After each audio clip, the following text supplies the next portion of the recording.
The auctioneer's voice was a rhythmic, hypnotic chant, a Gatling gun of numbers rattling over the heads of 100 sunburnt farmers. It was late March, 1969. The frost was just out of the ground, leaving the auction yard a sea of thick, boot-sucking mud. But nobody cared about the mud.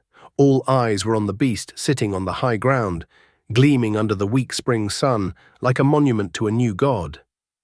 It was a John Deere 7700 turbo combine, barely 2 years old, with a 6-row corn head and a 20-foot grain table. Its tires were taller than I was, the green paint so bright it hurt the eyes. It even had a cab, a real glassed-in cab with a spot for a radio.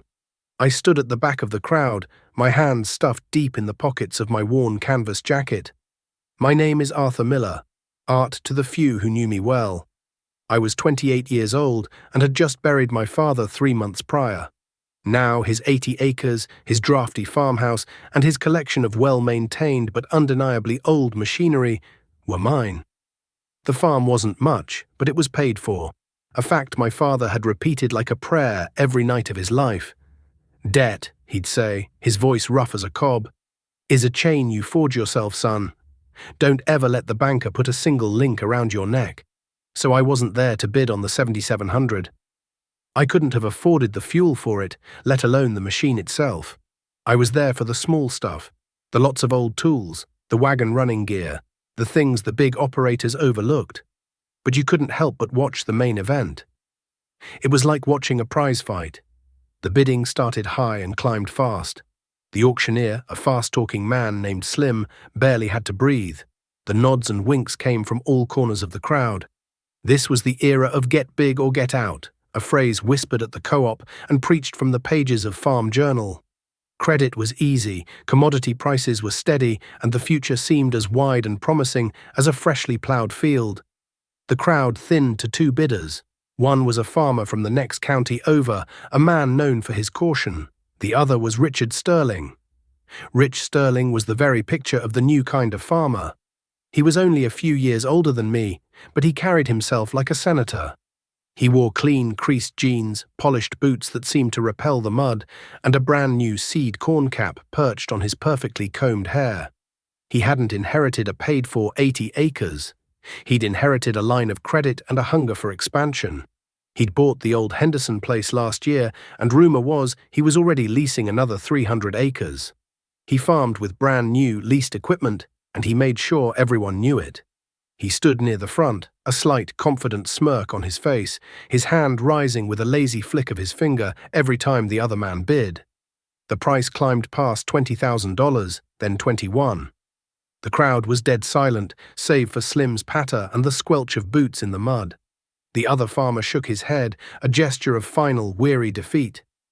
"Sold," Slim bellowed, his hammer cracking down on the podium, "to Mr. Richard Sterling for $21,500. A wave of murmurs went through the crowd. It was a staggering amount of money, more than most of these men saw in 2 or 3 years. Sterling accepted the congratulations with a magnanimous nod, as if he'd just won a county fair ribbon. He walked past the combine, patting one of its giant tires like it was a prized bull. As the crowd began to break up and drift toward the smaller items, Sterling's path intersected with mine. He stopped, his eyes flicking over my patched jacket and the grease permanently ingrained in the creases of my knuckles.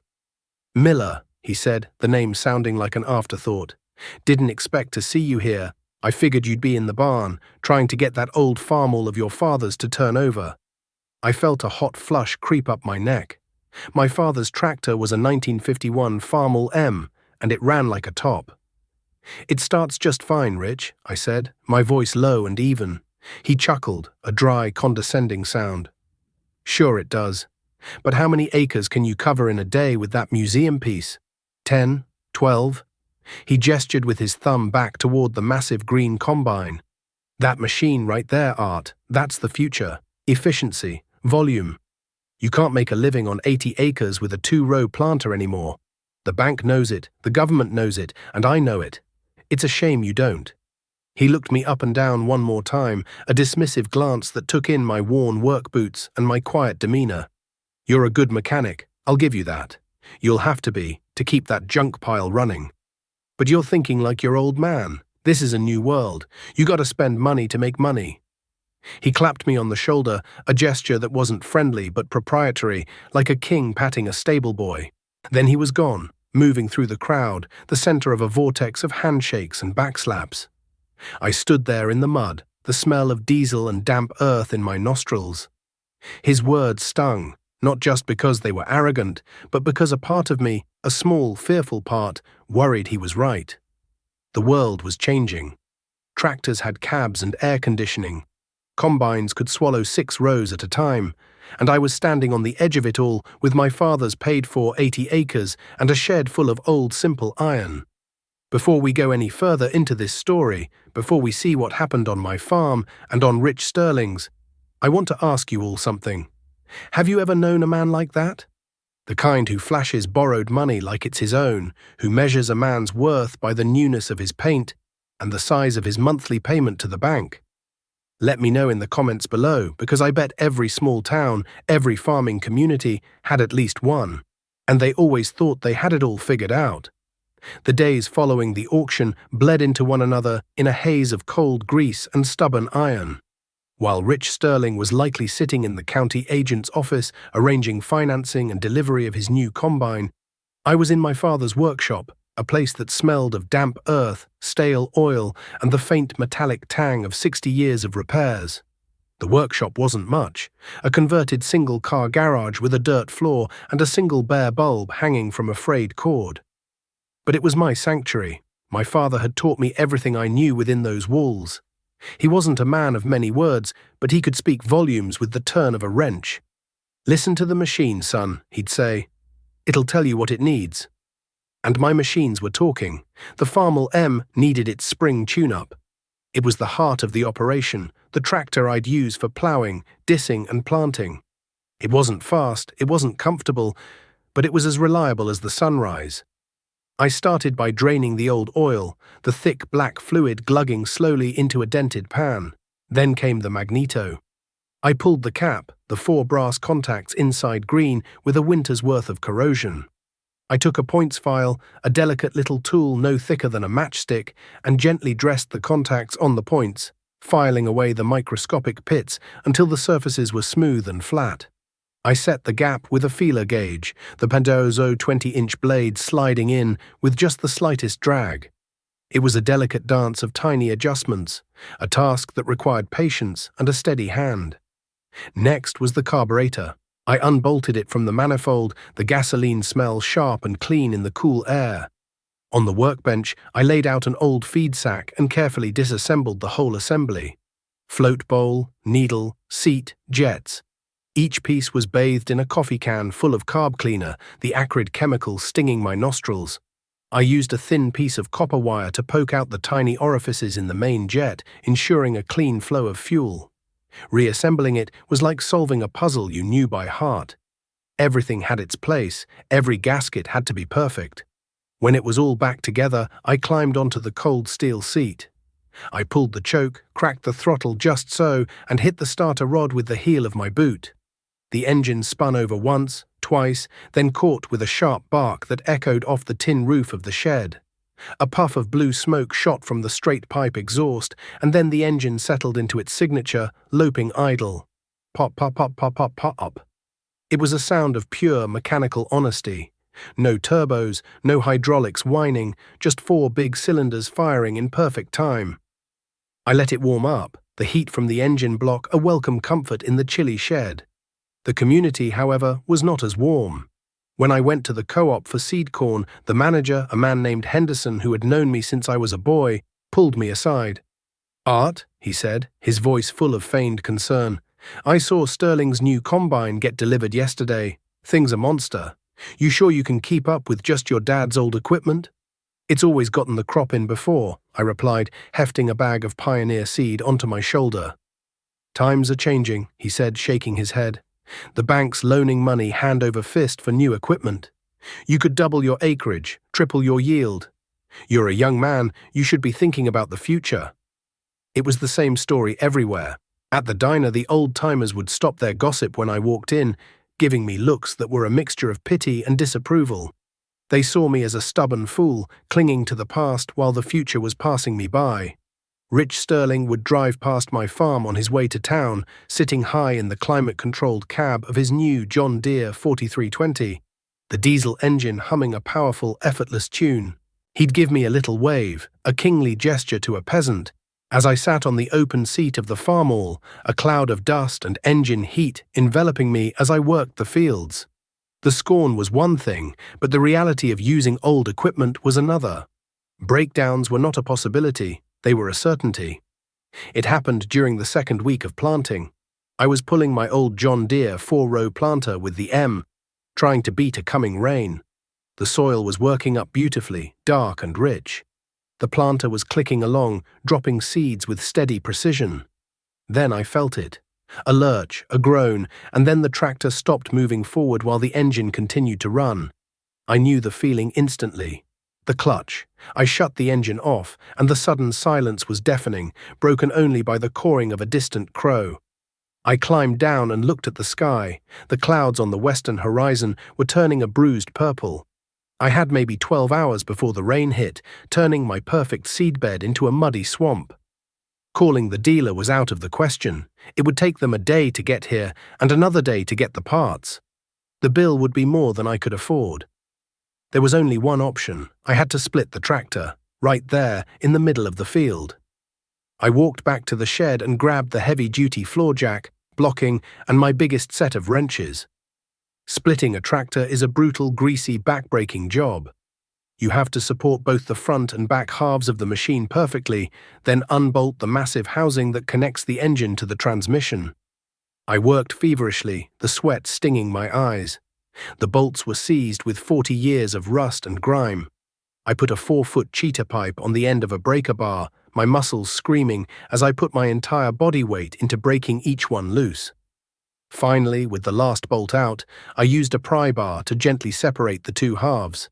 The front end of the tractor, holding the engine, rolled forward on its wheels, while the back half, the transmission and final drives, stayed put on the wood blocking. There it was, exposed to the fading daylight, the clutch assembly. The pressure plate was scored, and one of the release fingers had snapped clean off. It was shot. I didn't have a spare. Panic, cold and sharp, tried to creep in, but my father's voice echoed in my head. "Don't panic, boy. Panic makes you stupid. Think." I thought of old man Hemmings, a retired farmer who lived a few miles down the road. He had a whole boneyard of old farmalls behind his barn. It was a long shot, but it was the only shot I had. I jumped in my old Ford pickup and tore down the gravel road, leaving a plume of dust behind me. Hemmings was on his porch. I explained the situation, my words tumbling out in a rush. He listened patiently, chewing on an unlit cigar. "An M, you say?" He grunted. I got a couple of 'em out back. Let's have a look." We walked through the tall grass to his junk pile. There, sinking slowly back into the earth, were the rusted hulks of 3 Farmall M's. We found one with the engine still mostly intact. Using a set of heavy wrenches, we fought with the same rusted bolts I had just battled. As darkness fell, we finally got the clutch assembly out. It was greasy and old, but the pressure plate was good, and all the fingers were intact. I gave him $20, all the cash I had on me. He tried to refuse it, but I insisted. By the light of a single trouble light hanging from the steering wheel, I worked to install the salvaged clutch. My hands were raw, my back was a knot of pain, but I kept going. I cleaned the flywheel surface, carefully aligned the new clutch disc with a pilot tool, and torqued the pressure plate bolts. Then came the hardest part, rolling the two halves of the tractor back together, inch by agonizing inch, making sure the splines on the transmission shaft aligned perfectly with the clutch disc. It took me over an hour of prying, pushing, and cursing under my breath. At 2 in the morning, the last bolt was tightened. I was covered in grease from head to toe, so exhausted I could barely stand. But I climbed onto the seat, took a deep breath, and started the engine. I pushed in the clutch pedal. It felt firm, solid. I slipped the tractor into gear. It lurched forward, no grinding, no slipping. It worked. I finished planting the last 20 acres as the first rays of dawn painted the eastern sky pink. The first drops of rain began to fall just as I pulled the planter into the shed. I stumbled into the house, fell into bed, and slept the sleep of the dead, the smell of iron and oil still clinging to me like a second skin.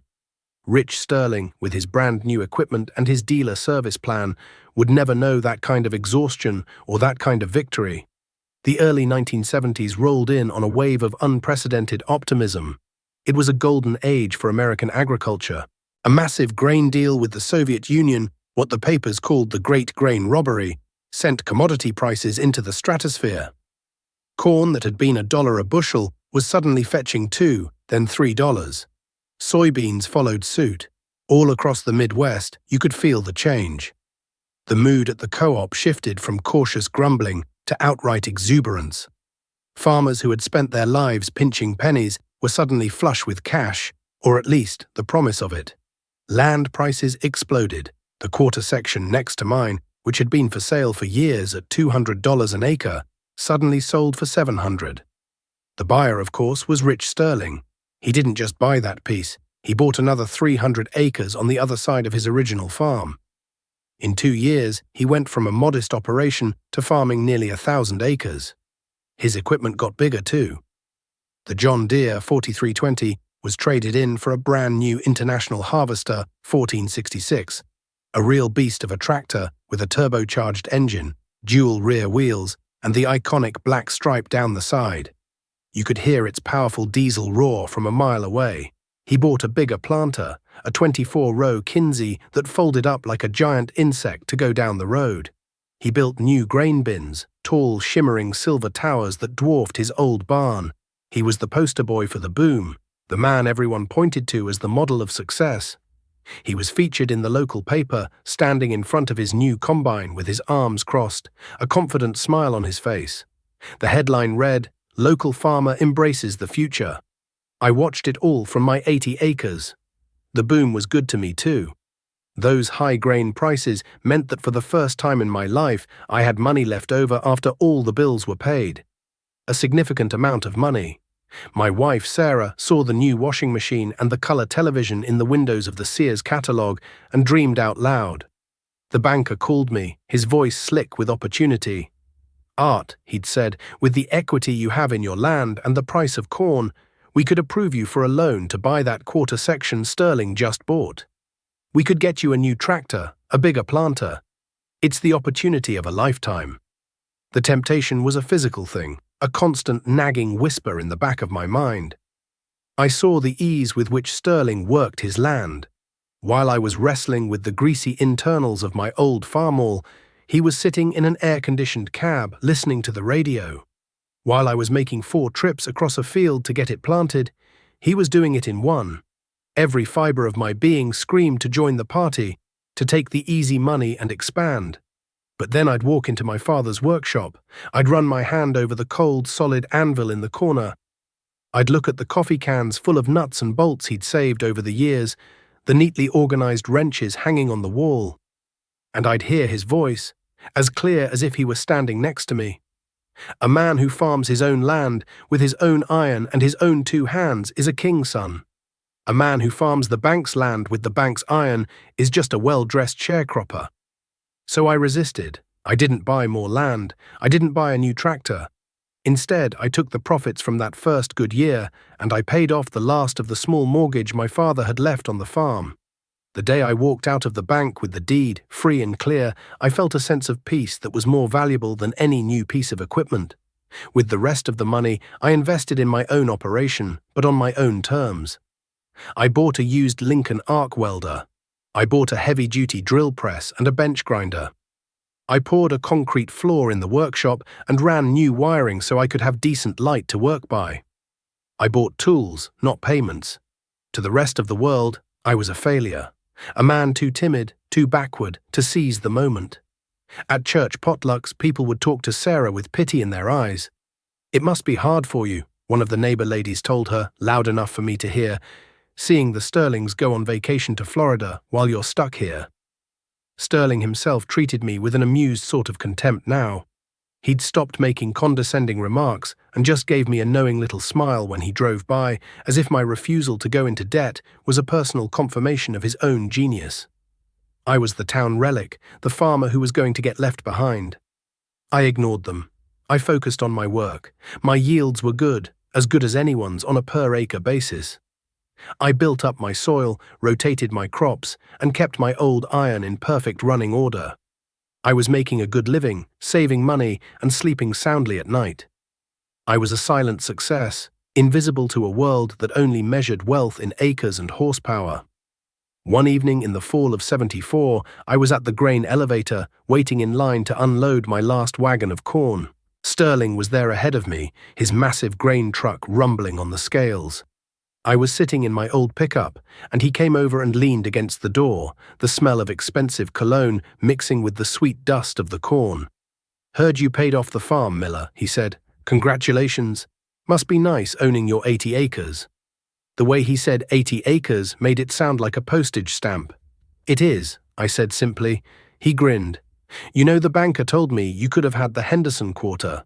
Said he practically begged you to take the loan. You could be farming 240 right now." "I'm happy with what I've got, Rich." He shook his head, still smiling.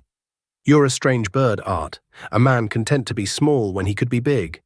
I just locked in my price for next year's crop. Looks like another record year." He pushed himself off the truck. "Well, don't work too hard."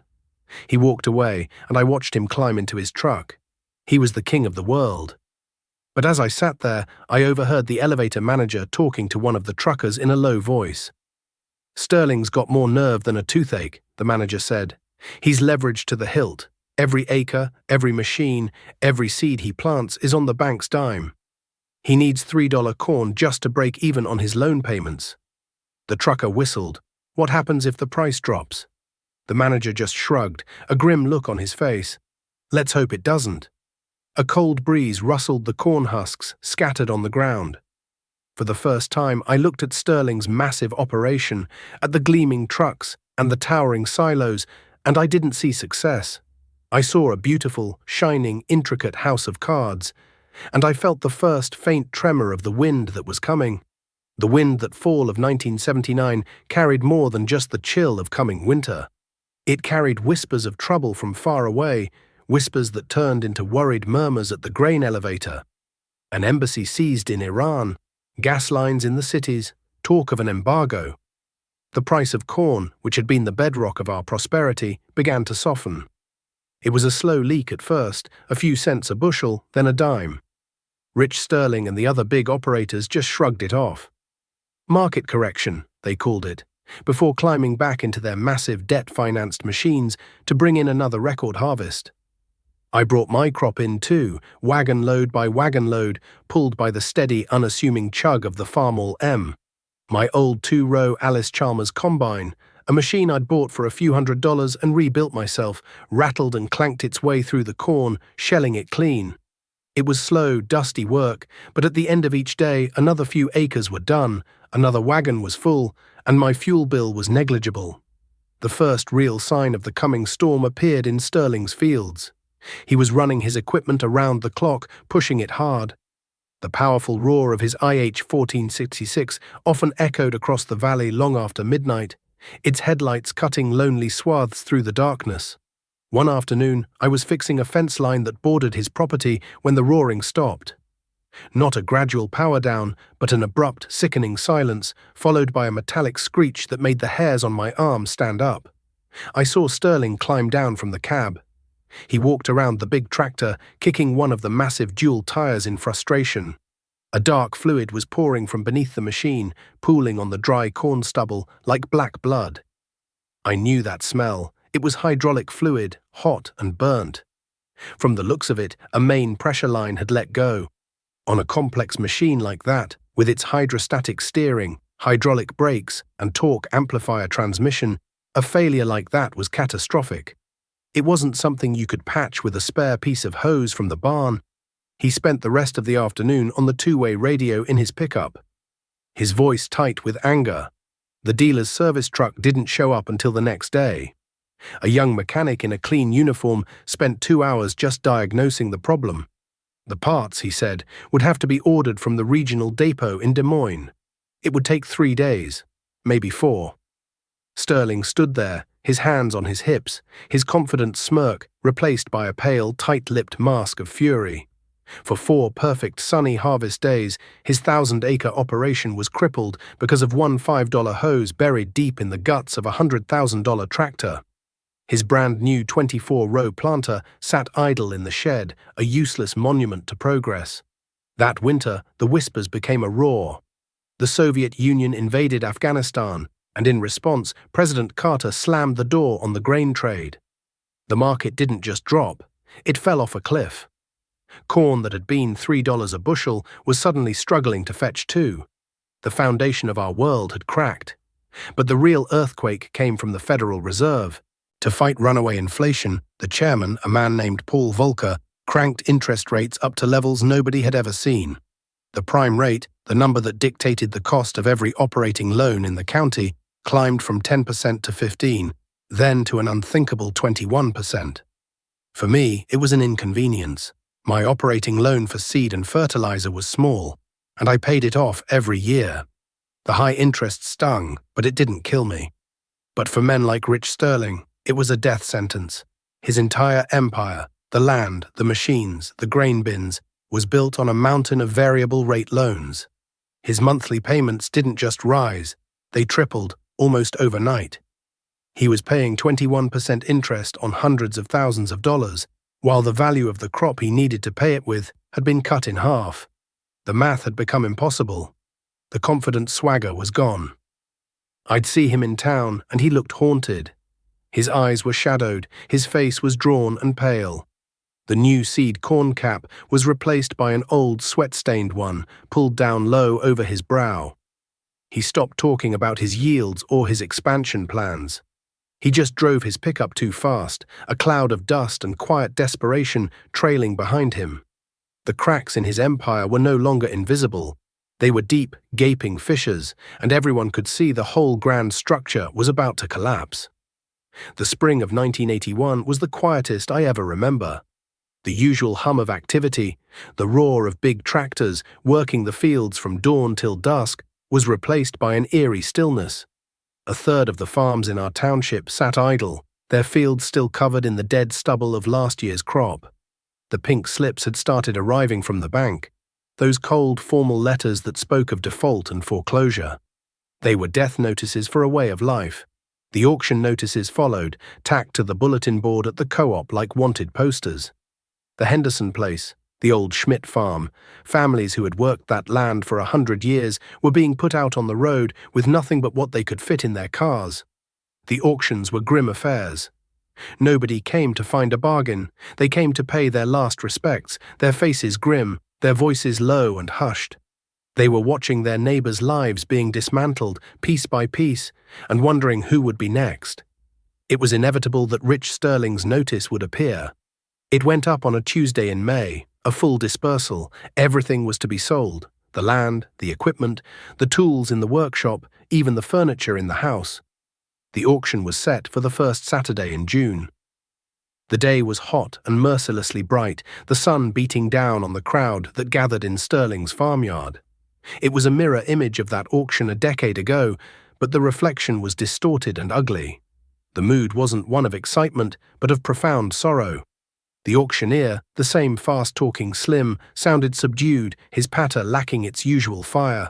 Sterling's equipment was lined up in neat rows, just as he always kept it. The massive IH-1466, the Kinzer planter, the Gleaner combine that had replaced the John Deere. But the gleaming paint was faded now, the tires worn, the steel streaked with rust from being left out in the winter rain. It was the machinery of a man who had been beaten, who had lost the energy to even put things away in the shed. Sterling himself stood near the farmhouse, beside his wife.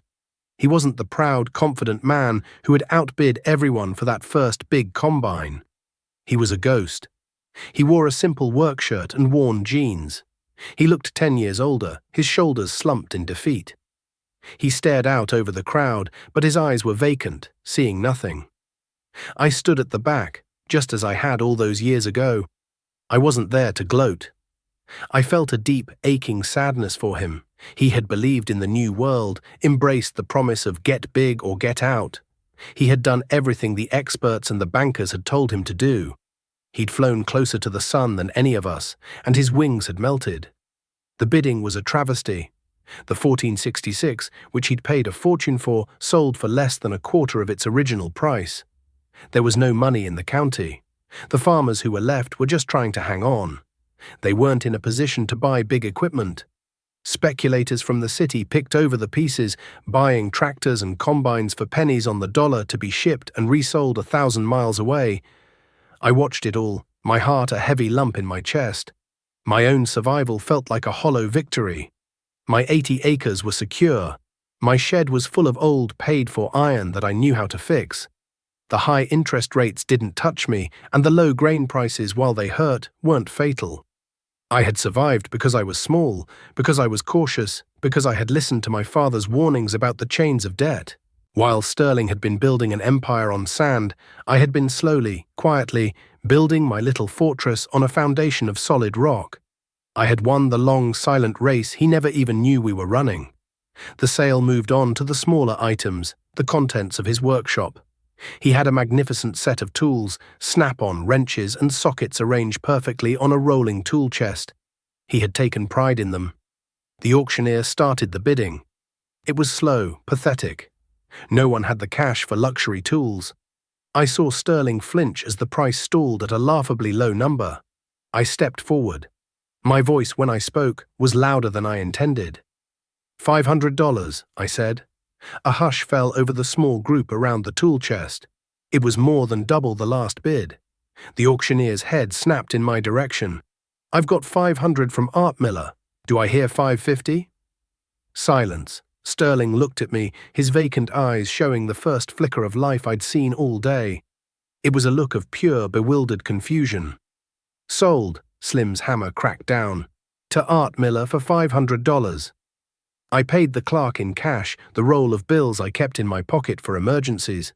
I didn't need the tools, I had my own. But I couldn't stand to see that last piece of his pride sold for nothing to a stranger. It felt like the only decent thing to do. The auction ended and the crowd dissolved, leaving Sterling and his wife standing alone in the empty yard. His empire was gone. Everything he had built over a decade of relentless ambition had been scattered to the four winds in a single afternoon. I drove home in my old Ford pickup, the silence of the cab filled with a profound and unsettling quiet. My vindication had finally come, but it tasted like ash. In the years that followed, the face of our community changed forever. The names on the mailboxes were different. The land was consolidated into even bigger holdings, owned not by families but by faceless corporations from Chicago and Des Moines. The sense of neighborly community, the idea that we were all in it together, began to fade. But on my 80 acres, life continued. I farmed my land, maintained my old iron, and lived by my father's principles. The men who had survived the crash, the other small, cautious farmers, started to see me differently. The pity in their eyes was replaced by a quiet respect. They'd stop by my workshop, a broken part in their hand, their faces etched with worry. Art, they'd say, the dealer wants $600 for a new water pump for my old Oliver. I just can't do it. Any chance you could take a look at the old one? And I always would. My workshop, with its new concrete floor and my father's old anvil, became a kind of sanctuary. We'd press out old bearings, weld cracked castings, and fabricate new parts from scrap steel. I taught them the old skills my father had taught me. How to listen to a machine, how to diagnose a problem not with a computer, but with your ears and your hands. I never charged them more than the cost of the materials. It was enough to know that I was helping them keep their own chains of debt at bay. I was no longer the town relic, I was the keeper of the old ways, the ways that had proven their worth when the new ways had failed so spectacularly. I saw Rich Sterling in town a few years later. He was working at the lumberyard, loading bags of concrete into the back of a customer's truck. The expensive boots were gone, replaced by scuffed work boots. His hands were calloused. He'd lost weight, but the haunted look was gone from his eyes. He looked tired, but he also looked peaceful. He saw me and nodded, a small, hesitant gesture. I walked over. "Rich," I said. "Art," he replied, wiping sweat from his forehead with the back of his arm. "Long time." We stood in an awkward silence for a moment. "I still have your tools," I said finally. "The tool chest. They're in my shop. I've kept them clean. If you ever want them back." He looked at the ground, then back at me. A faint smile touched his lips. "You keep 'em, Art. You probably paid more than they were worth that day." He paused. "Thank you for that. That meant something." "You were a good farmer, Rich," I said, and I meant it. "You just trusted the wrong people." He nodded slowly. "I trusted the numbers. I trusted the idea that bigger was always better. My granddad farmed with horses. My dad farmed with a Farmall H. They owned everything they had. They never made much money, but they never owed a dime. I thought they were fools." He looked me straight in the eye. Turns out I was the fool. It was the most honest thing I had ever heard him say. We shook hands, and I left him to his work. There was no victory in his defeat, only a shared, hard-won wisdom. My son, David, grew up in the shadow of that crisis. He learned to drive on the old Farmall M, his small hands on the big steering wheel, his face a mask of concentration as he tried to keep the rows straight. He spent his childhood in my workshop, not playing with toys, but with wrenches and gears. He learned the smell of grease and hot metal, the feel of a properly torqued bolt. One cool spring evening, when he was 16, we were in the shop giving the M its annual tune-up. It was the same ritual I had performed for 30 years. He was carefully filing the points on the magneto, his movements precise and confident. "Dad," he said, not looking up from his work, "why don't we have a new tractor?" All my friends, their dads have big new tractors with cabs and radios. I stopped what I was doing and leaned against the workbench. I looked at the old tractor, its red paint faded and chipped, its steel frame a testament to a lifetime of honest work. "This tractor," I began, my voice quiet, "plowed the field your grandfather bought after the Great Depression. It planted the corn that paid for this farm, free and clear. It cultivated the beans that sent you and your sister to school. Every part on this machine we can fix or build right here in this shop. It asks for nothing but a little gas, a little oil, and a little bit of care. It will never be the fastest or the biggest, but it will never, ever let us down." I walked over and put my hand on his shoulder. "There was a man who lived down the road," I told him. "He had the biggest, newest machines you ever saw. He farmed 1,000 acres, and he lost every last bit of it." I looked around the workshop, at the tools my father had collected, at the salvaged parts hanging from the rafters, at the solid, simple machine standing between us. "Debt is a chain you forge yourself, son," I said, the words feeling as solid and true as the anvil in the corner. "Some chains are made of iron and steel. But the heaviest chains, the ones that will truly break a man, are the ones made of paper and promises. Don't ever let the banker put a single link around your neck." He looked from the old tractor to my face, and in his eyes I saw that he understood. He understood the quiet dignity of the old iron, the silent victory of a debt-free life. He finished setting the points, put the cap back on the magneto, and climbed onto the cold steel seat. He hit the starter rod with his boot, and the engine barked to life, settling into that same steady, honest rhythm I had known my entire life. Pop, pop, pop, pop. It was the sound of survival. It was the sound of home, and I knew, with a certainty that settled deep in my bones, that the farm was in good hands.